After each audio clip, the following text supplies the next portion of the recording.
Hello friend, আমরা চলে এসেছি শিবনিবাস মাঝদিয়ার কাছাকাছি। এই শিবনিবাস মন্দিরে অনেক বড় একটি শিব আছে, আর এই শিবটিকে বলা হয় এশিয়ার দ্বিতীয় বৃহত্তম শিব। আর এখানে আমার বর বলছে খুব গরম, তো আমরা এই গরমের মধ্যে রোদের মধ্যে দাঁড়িয়ে আছি। আর আমরা এসছি পুজো দেব, অনেক আনন্দ করব। এখানে আমাদের মতন এই কাকুটিও পুজো দিতে এসছে, তো আমাদের সাথে বসে অনেকক্ষণ গল্প করলো। আর আমরা আশপাশটা ঘুরে ঘুরে দেখলাম।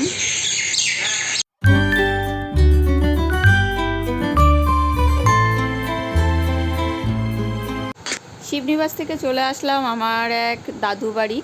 আর সামনে যাকে দেখতে পাচ্ছেন তিনি আমার কাকা হয় সম্পর্কে। তো এই বাগানটি আগে আম বাগান ছিল, এখনও খুব সুন্দর আছে। আর ওখান থেকে ফিরে এসে দেখি মন্দিরের গেট খুলে গেছে, তো আমরা সবাই মিলে মন্দিরের ভেতরে এবার যাওয়ার জন্য প্রস্তুত। তো চলো গিয়ে আমরা শিব ঠাকুর দর্শন করি।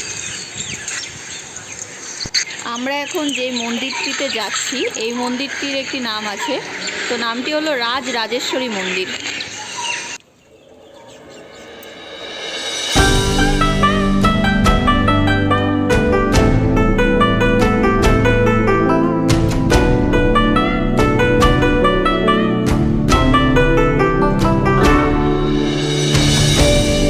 আমরা সবাই প্রণাম করে মন্দিরের ভিতরে প্রবেশ করলাম।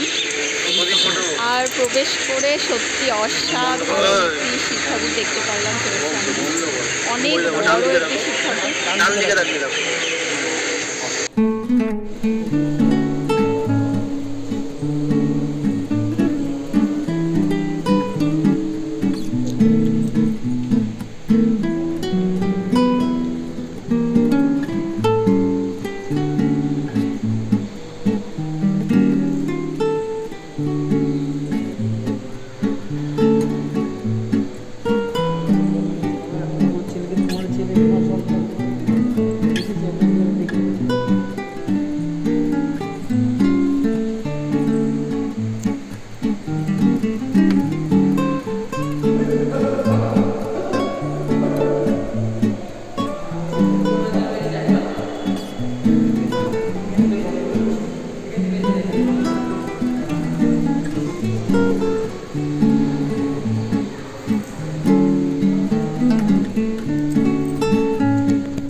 এটা বড় তো শিবটা, ওইটা ওর মতনই বড়।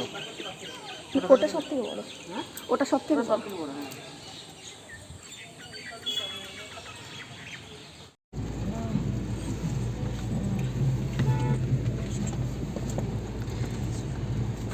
বাবা, এত গরম আর এত রোদ।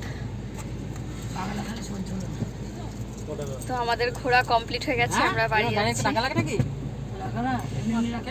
কত? এত দাম গাড়ি রাখার সময় বলতে হয়। মাঝদিয়াতে গিয়ে আমাদের কাকা নিজেদের গাছ থেকে একটি কাঁঠাল পেড়ে দিয়েছে।